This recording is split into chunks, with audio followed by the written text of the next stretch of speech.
Hello, this is Casper Chamberlain from Train Personally. We've got a little bit of a complex series of slides. There's not very many pretty pictures. I'll try to explain the best I can in briefly as I can. Obviously, if you want more information, please get in contact with me and do a one-to-one. Or if you're interested in having this talk with your running club, school or university, please get in contact. It's much more interesting when you have people face to face, and obviously you can do examples of some of the positions that may be required, posture wise, etc. So let's have a look at some of the slides.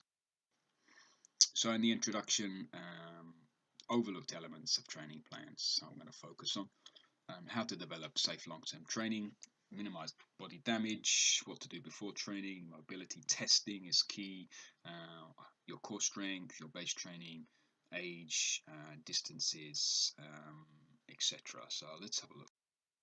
So before training, we need to know some medical situations. Do you have blood pressure issues? Are you diabetic? There's many things that we need to perhaps look at before we can start going, oh, I'm going to do an Ironman. Yeah, right.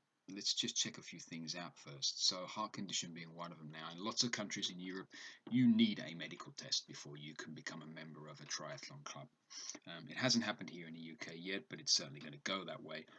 There are many heart conditions underlying that never come to light until you put your heart in a situation where it's under a lot of stress. So that could be a start of a triathlon race. You're in the thick of lots and lots of people. You're hitting cold water. You've got to swim at high speed. You're getting hit from left, right, and centre. So these things need to be tested just to make sure you're okay. So this is a fundamental. There's a PARQ, so preparation readiness questionnaire that was invented by Canadians. It's very good, just talks about your readiness. And so you go through a series of these questions just to find out, just perhaps underline, do you really have any back, knee, ankle, elbow, spinal injuries, or anything that could then cause you a problem? Are we working against some sort of you might just be flat-footed, and in which case obviously things like backwards lunges are going to be difficult. So we need to know this before we start our training, so we know where we're going with it, what to avoid, how to avoid these injuries. Did you get injured previously? How was that? Do you have let's say for example like me, you had a broken kneecap, patella. How did you deal with that? Is it fully recovered? What conditions make it worse? So other things like medication, anti-inflammatories and antiperspirants we also need to look at. They can all have effect on our recovery, performance, and future health as well. Antiperspirants, for example, have aluminium blocking agents that can affect the pores, so your body doesn't sweat properly. That can have long-term effects. So there's many things we need to look at before we even really start training. And number one is going to be making sure your heart is okay. Mobility testing. Let's find out where you're weak, because if we know where we're weak, then we can train that to make you stronger. Excuse me. So the big three, this comes from Rob Garrett's book, and this is where I'd like to do this with people when we can do a few tests. So squat with raised hands, a hurdle step, and a forward lunge with a straight back. So these things, or it could be a backwards lunge as well, just to see where the restriction is. Have you got restriction in upper back? Have you got restriction in the rotation of the lumbar section? Do you have a tight or short hamstrings? If we know some of this, then obviously we can train to make those areas stronger, and we can deal with the training around those things, so we don't break them before we've got them strong again, if we know what we're dealing with. If we look at the next, there's the small four, and here's a quick photograph I took from Rob Gray's book, and here he's doing a lumbar test. So this tests the flexibility of the lumbar section. Put a bar across your chest, sit in the doorway cross-legged with your shins up against the post, and rotate from one side to the other. Now the pole should touch the post, both sides. You may find one side is better than the others. So this is a really interesting trunk rotational stability, blah, blah, blah. So there are many things. Raising your legs 90 degrees, checking shoulder mobility. Again, these are all things that need to be done with someone like me or someone who knows how the body works, so you can see where your problems are and which core muscles need to be improved to make that area stronger, so you avoid an injury. I mean, this is what's happening in the States right now with baseball players and football players. Not only do they have a physical test to see how they are, but they also need to find out where the problems are so they can fix the problems before the person then gets injured. So core strength training is fundamental as far as I'm concerned. You can do it every day. Bruce Lee said it. I don't think anybody's going to argue with that. So we talk about abdominal area. So the top abdominal muscles, the middle, the lower, and the sides. Also the lumbar area, hip flexors, which is a group of muscles, and also the different types of gluteus muscles as well. Gluteus medius and gluteus maximus. All of these muscles need to be working and firing properly, because if we're going to hang up some arms and legs to do our sports off of it, then we don't want it to be weak in any way. Okay, it's all a big chain, it all connects. A Swiss ball is a great way to work the core. Bosu ball, which is like a half Swiss ball, bands, and not machines. So things that are unstable. Things that require your core to react to hold you in that one position. Yoga and Pilates use a lot of this positioning, as well as calisthenics, where you perhaps have to hold the position, i.e. the plank. But we can make the plank unstable using balls, Swiss balls and medicine balls and things like that. So I do a series of strength core training exercises with people. I have lots of videos on those. I'm very happy to do one-to-ones or a small group of people, and really go through that. I have my training cards that deal with this. This is fundamental. If you get this right, any other exercise you do after that is technically easy, because your core is already strong. You're already hitting all of these areas around your central abdominals, sides, lower back, and the glutes, hip flexors, etc. So if we get that right, everything else works. Let's look at base training. We're talking about heart rate zones. So if you use any electronic device that measures your heart rate, you'll look at training zones 1 to 5. So 1 being very easy, and 5 being flat out, and you cannot speak. You are running for not for your life, but you're running as fast as you possibly can in a sporting situation. Running for your life because you've been chased by an axe murderer, it would be 5+. So that's slightly different.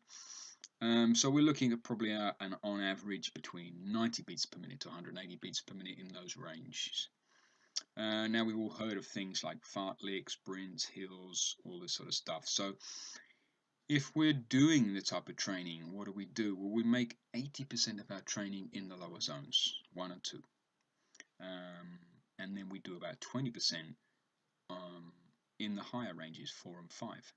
So the fartlek, which is the sprinting, running slowly, sprints on their own if you have a track or a field. Hills, really intense. Running on the beach at the beach or in mud. Very difficult to get traction, very hard for the hamstring muscles, but it obviously pushes your heart rate zone higher. So this is what we're trying to do, but not as often as you think. So you take that 80-20% ratio rule, and you move it into your training plan. Think, which days do I need to make easy? Which days do I need to make hard? So zone 3 is a typical zone people get stuck in, making the easy days too hard and the hard days too easy. Okay, so we need to avoid that. It's this kind of steady state runs that we may be doing in a long distance race, which is fine, but we want to train around that. We want to train so it's nice, easy recovery, get our mileage done, get our distance in, but we also need to work our heart rate up into the zones 4 and 5. So when it does actually come to a race day, we can sustain zone 3 quite comfortably, and some zone 4s as well. Winter-based training, I've got highlighted here. This did have another link. I'm not going to open it right now, but it was a link to different types of training. So you might switch from road to mountain bike, you might switch from running to hiking, thinking about something else, getting some other type of training in to make your year more interesting, makes you much stronger as well. We also need to consider things in our base training, such as wind, resistance. You have to pedal 8 times more against the wind, so that causes a lot of fatigue. So if you're cycling in the wind, then probably a power meter would be the way to go. Caffeine is a great tool for keeping us going, but we have to be careful of, as I've mentioned in other talks, coffee, because it activates the lower colon, makes you go to the toilet. It's also a diuretic, which makes you wee. So we have to be careful with these things. We have to be careful with the wind is the key one, causing fatigue here. Some extra body fat. I've got this mentioned here because your base training might be over the winter. You might be a open water swimmer, so the more body fat you have, so if you're an ice miler, which basically means you swim in waters that are 5 degrees or lower, 5 degrees Celsius, then you need that insulation. So depending what your given sport is, if you are a triathlete, there's no reason why you can't go into something like winter open water swimming if your body is prepared for it. So it's about planning your year. Let's have a quick look at a chart for heart rate zones. Okay, so we've got here a heart rate jumping up and down. Now we get spiking quite often with heart rate measurement, so not to be worried about. I mean, it goes over 180 here, it goes up to 100, 210. So if that was happening very often and I was noticing that kind of feeling, then I would need to get that checked out. If you just get that odd reading where it kind of spikes all the way down, it spikes all the way up, it's probably a false reading. In general, that heart rate flows and it parallels my pace reasonably well. There's always a bit of lag. The heart rate always a little bit slower to respond than the movement of the legs and arms. So that's something to think about. Okay, so if you get to your training and you look at your graphs and you see that your pace perhaps is dropping off, but your heart rate is climbing, then you know that's your threshold point. And I've got here no lungs, no race. So if you think about where that crossover is, where the line of your speed or your pace is dropping off or even maintaining, but your heart rate is climbing, that's your threshold for where you've trained. You need to train more to improve that. Okay, so this is the no lungs, no race, so you need that training to work more for you. I've got long, slow distance and polarized. As I've mentioned earlier, this is the 80-20. So if you're doing zones 1 and 2, 80%, and then the other extreme zones 4 and 5 for about 20%. Interesting latest statistics of CrossFit is trending to less fit race individuals. So they were using a lot of CrossFit kind of sprinting training only, and then using those training sessions for people to go out and do long distance. It's actually switching around. There were people having some success with that, but it's not actually proven to be great. So you need to do some distance training if that's what you're going to do. Is zone 3 junk miles? If you're spending too much time there, definitely. You need to look at your graphs and see, am I getting a percentage here? Am I getting, what am I going out to do? Am I going out to do some high intensity, which means I'm going to spend a bit of time in zone 3, then that's fine. But if you're going out to do zones 1 and 2, but spending most of the time in zone 3, well, then, you need to think about slowing down your training so you're getting that 80% in the lower zones. Okay. Okay, so a couple of things for running. So if you want to improve your pace, you actually need to move your legs faster. It sounds stupid, but that's our cadence, the same as when we're swimming, moving our arms faster as our cadence. Now, the best way to improve that is moving your arms quicker. Just go out and try it. The faster you move your elbows at 90 degrees to your body, you will get faster. We need to improve power, and to improve power, we need to move some weights around. We lose explosive power from our muscles from about the age 36 onwards. So the plyometric stuff, which is like the push-ups from the floor and you explode off and take your hands off the floor, the squat jumps and things like that, get some of that in your training. It doesn't take much to get a little bit of that explosive power back. You know, these box jumps and things, they are hard. There's no doubt about it, but you will feel the benefit when it comes to actually running. There's two types of runners: the gazelles and the I'm going to say floaters, but it's not the right word. You where your feet sort of skim across the floor. So most of us skim across the floor, whereas the professionals, if we want to call them that, the really fast Kenyans and Ethiopians, really high knees stretched out in front of them.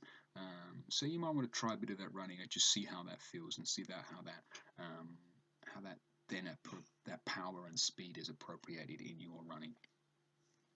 So efficiency then, so this lightly touching the ground, floating across the ground.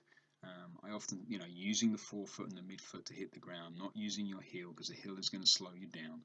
I say to people, imagine running on a glass floor. How would you run?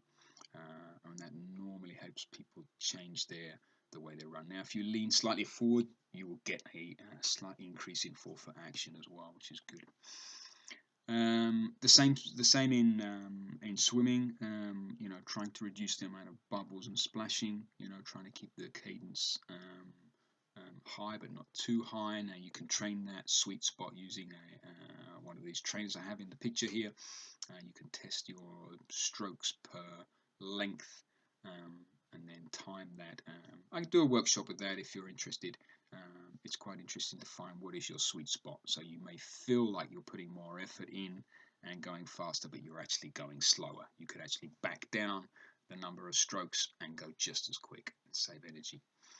So you become more efficient. And that's the same when you're riding a bike. Change gear. Many people I see in races, they don't change gear when they need to. So they're having to apply more effort. Their cadence has dropped. It's the same as you would do driving a car. You go up a hill, you normally drop a gear. Okay, a quick discussion then for distance, 5Ks to a marathon. So 25 minutes, maybe to 3.5 hours, perhaps would be our average time we spend doing that. Mental focus for all of these things is going to be a challenge depending on what you're used to. If you're only used to doing 5Ks, then a 10K run is going to be hard. You're going to have to pace yourself, mentally. You may be fit enough, but are you mentally strong enough? So there's a process of going through all of that, and that's something you work with in your base training. Triathlon, sprint, Olympic, Ironman, all of these things, on or off road, all of these things need a lot of time spent practicing your sports to know whether you're able to do those distances, whether you're able to adapt or not. So I want to talk about the training plans here. Now I often look at a cycle of 3 weeks where you build over 3 weeks your distances or your time spent doing stuff, and then on that 4th week you drop off, and then you have a slightly easier week. Now the reason for this is that your body can then recover. If you don't, you will get burnout, and this is the same if we're talking about in distance and intensity. You can't do both in the same session. You might do distance one day, intensity the next, or vice versa, or you may take a break in between, and before you might do distance 1 week, you might do intensity the next. Those cycles are something that you need to work with individually to find out what's best for you. You've got to fit it around work, you've got to fit it around holidays and family. Let's just mention ultramarathons and all of this training. We have to be careful. There's future possible cartilage damage, heart wall thickening, and arrhythmias. Now, I know people that have, in the cycling world, that have suffered from this and they no longer can compete because they push themselves too hard. The heart wall thickens, it then starts to beat irregularly, it doesn't work properly. It is an issue. So let's not beat around the bush. If you're doing ultras, if you're doing marathons, you are putting excess stress on the heart. It's counterproductive. So you need to balance the amount of exercise that you're doing. Let's talk about race week. Depending on the distance, depending on how much tapering you want to do. So if you're doing a 5k race, then there's no tapering, probably not even in a 10k race. But 1 or 2 weeks, depending on how far out you are.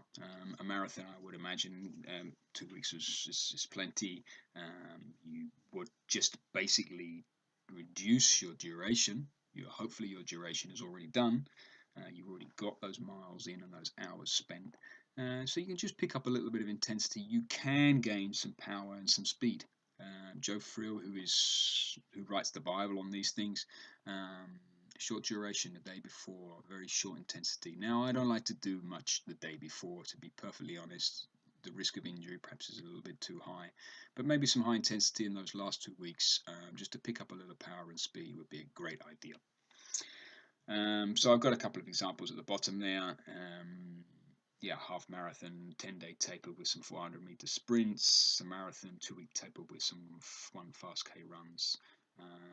That could be fun as well. It'd be nice to change that before you go into your race, having done all of the miles.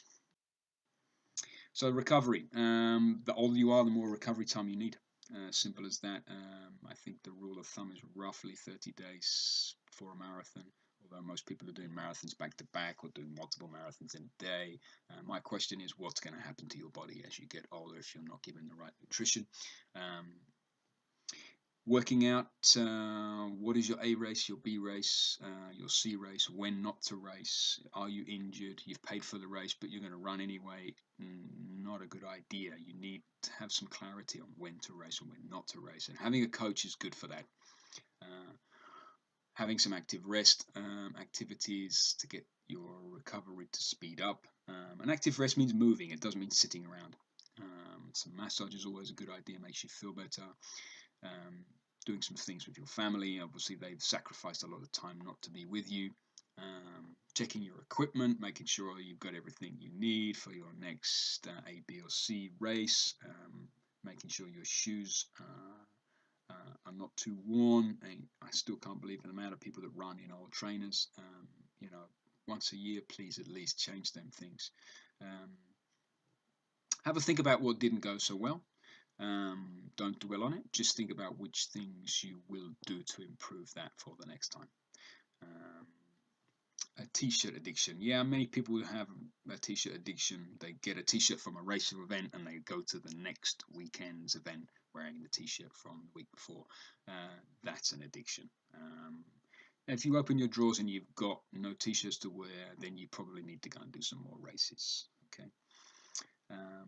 There is life after endurance sports. You don't have to keep competing, although it is rather addictive. But if you're into multi-training, as I am with the triathlon, then it's great. You've always got something to do. On a rainy day, you go swimming. On a sunny day, you can run or ride. You can always fit in some core training somewhere, or you can mix it up with something funky. I do a sandbag challenge in May over in Gloucestershire, so if anybody's interested in that, they can get in contact. We drag a 10k sandbag up a hill and it's not allowed to touch the floor.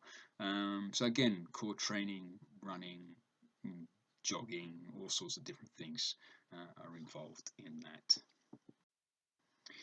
So just a little bibliography for you there, so some people that you might want to check out. So Rob Gary at the bottom is the guy that does the mobility exercises that you can do testing for. Very in-depth book, but you know, with the first couple of chapters, you can get the idea and find out where you're going, or you can get in contact with me. Ben Greenfield does loads of really in-depth stuff. If you're a real tech head, then his stuff is interesting. And Joe Friel, Fast After 50, is a fascinating book. Joe Friel is now in his 70s, and he talks about keeping your VO2 max after 50, which basically means training hard. If you're interested in some more training or finding out how to do a training plan, get in contact with me at trainpersonally.com or call me on 07939 019 030, and we can go through some of this stuff and work out what is the best training plan for you and your race season. Thank you very much for listening.